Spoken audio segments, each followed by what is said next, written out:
Dites-moi pourquoi vous regardez mon nez. Votre grâce... Qu'a-t-il d'étonnant? Je n'ai pas... Est-il molle et ballant, monsieur, comme une trompe, ou crochu comme un bec de hibou? Y distingue-t-on une verrue au bout? Mais... Ou si quelques mouches à pas lents s'y promènent, qu'a-t-il d'hétéroclite? Oh! Est-ce un phénomène? Mais d'y porter les yeux, j'avais su me garder. Et pourquoi, s'il vous plaît, ne pas le regarder? J'avais... Il vous dégoûte alors? Monsieur... Malsaine vous semble sa couleur? Monsieur... Sa forme? Obscène? Mais du tout. Pourquoi donc prendre un air dénigrant? Oh. Peut-être que monsieur le trouve un peu trop grand. Oh, je le trouve petit. Tout petit. Minuscule. Hein? Comment? M'accuser d'un pareil ridicule? Petit, mon nez, oh là! Ciel! Énorme, mon nez!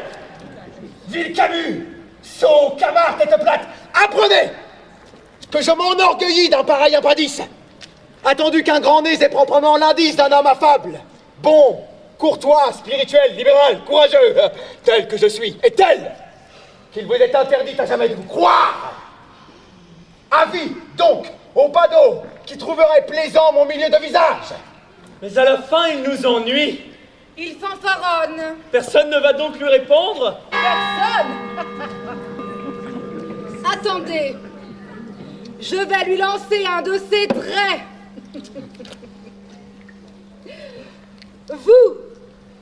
Vous avez un nez très grand. Très. Ah, C'est tout? mais... Ah non! C'est un peu court.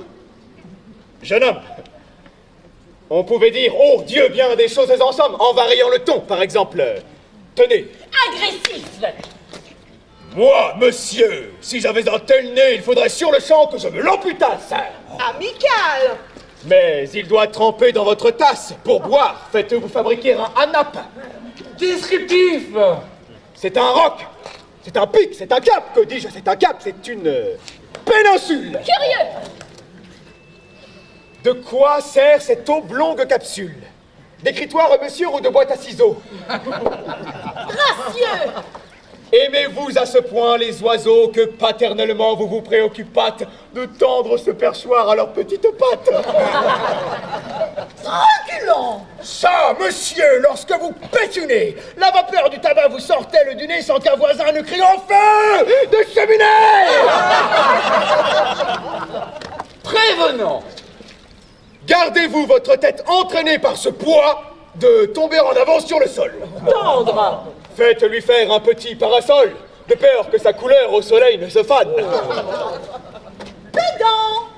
L'animal seul, monsieur qu'Aristophane, appelé hippocampe éléphanto comme l'os, dut avoir sous le front tant de chair sur tant d'os. Cavalier. Quoi? L'ami, ce croc est à la mode? Pour pendre son chapeau, c'est vraiment très commode.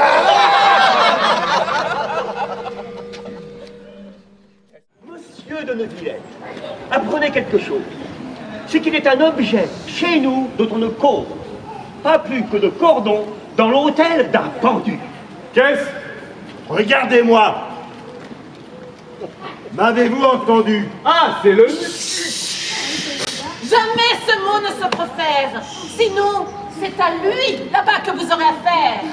Deux nasillards par lui furent exterminés, parce qu'il lui déplut qu'il parlasse du nez.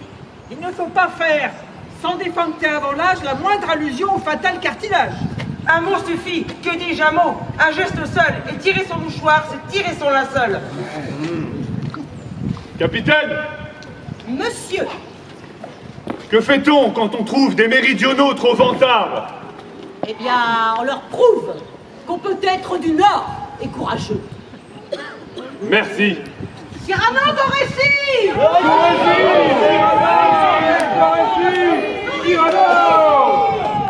Mon récit. Eh bien. Non. Je marchais, tout seul, à leur rencontre. La lune dans le ciel luisait comme une montre. En soudain, je ne sais quel soigneux horloger s'étant mis à passer un coton nuagé sur le boîtier d'argent de cette montre ronde, il se fit une nuit la plus noire du monde. Et les quais, n'étant pas du tout illuminés, mordius, On n'y voyait pas plus loin. De son nez. Qu'est-ce que c'est que cet homme-là? Cet homme est venu ce matin. Ce matin? Il se nomme le baron de Neuville. Ah! C'est bien. Très bien. Je disais donc, Mordius, que l'on n'y voyait rien. Et je marchais, songeant que pour un gueux fort mince, j'allais me contenter quelques princes qui m'auraient sûrement Dans le nez. une dent, et qu'en somme, imprudent, j'allais fourrer Le nez. le doigt entre l'écorce et l'arbre, car ce grand pouvait être de force à me faire redonner sur les doigts. Mais j'ajoutais, marche, Gascon, fais ce que doit, va, Cyrano, et ce disant, je me hasarde quand dans l'ombre quelqu'un me porte Une nage. je la pars, et soudain me trouve Nez à nez. ventre saint-gris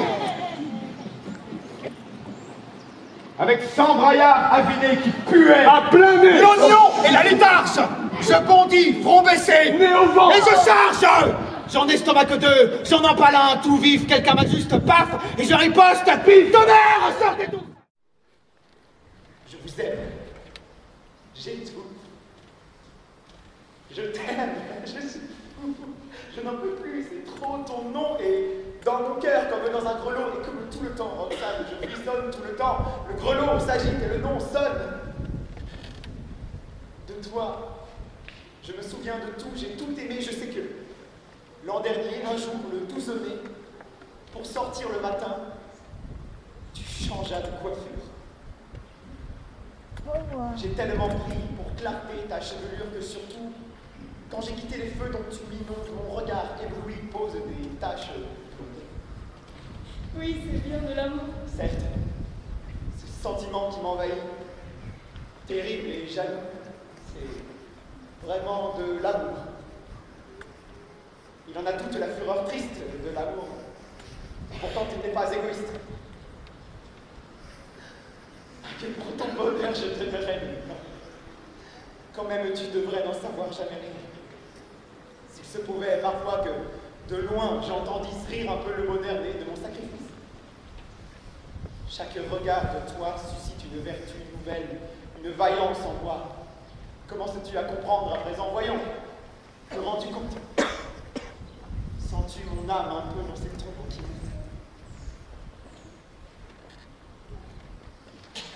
Oh, mais vraiment, ce soir, c'est trop beau, c'est trop doux, je vous dis tout cela, vous m'écoutez?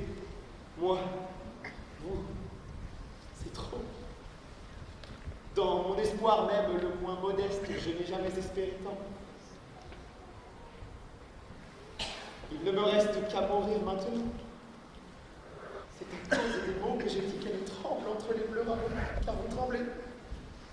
Comme une feuille entre les feuilles, car tu trembles.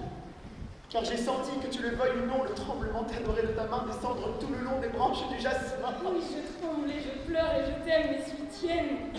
Et tu m'as enivré. Alors, que la mort vienne. Cette ivresse, c'est moi. Moi qui l'ai su causer. Je ne demande plus qu'une chose, un baiser. Oh. Vous demandez? Et je n'ai qu'à mourir aujourd'hui. Puisque sans le savoir, elle me pleure en lui. C'est le sixième produit des fanfarons de cuivre. Les Français n'auront plus encore avec des vies. Donnez encore un peu. Tu sors des larmes. Emportez-la, je vais charger. Des flammes. Écoutez-moi, Donnez-vous. vous avez prouvé, monsieur, votre valeur. Fuyez en la sauvant. Soit. Mais en est vainqueurs si vous gagnez du temps. C'est bon. Adieu, Roxane.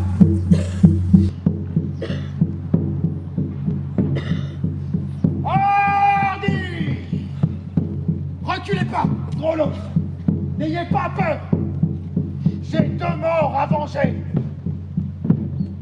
Christian et mon bonheur!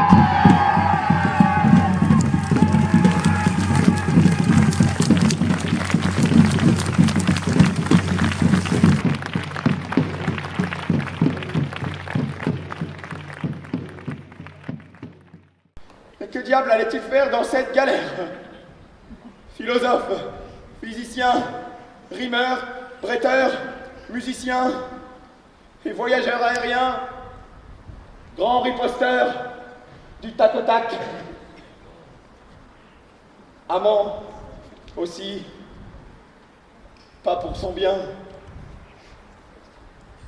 Si J. Hercule Savinien de Cyrano de Bergerac, qui fut tout et qui ne fut rien. Mais je m'en vais, pardon. Je ne peux faire attendre, vous voyez, le rayon de lune vient de prendre.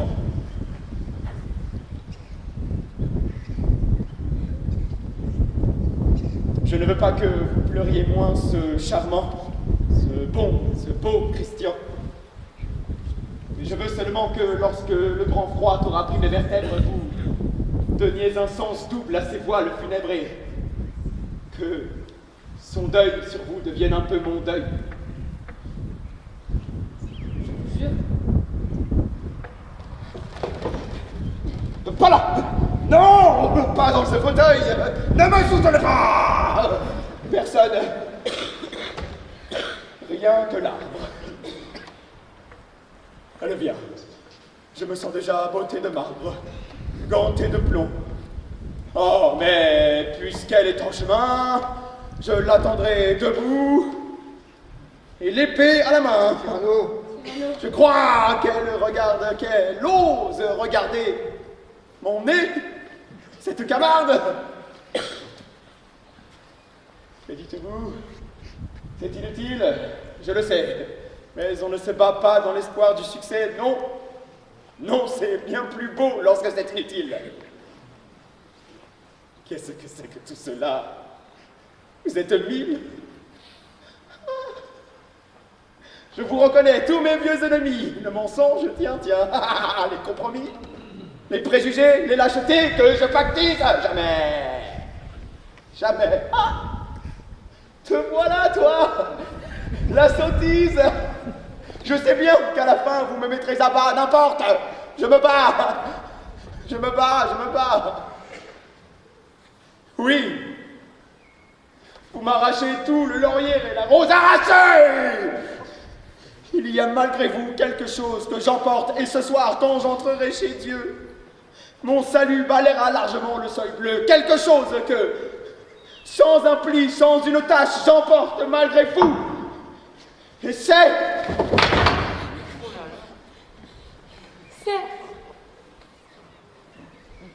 mon panache.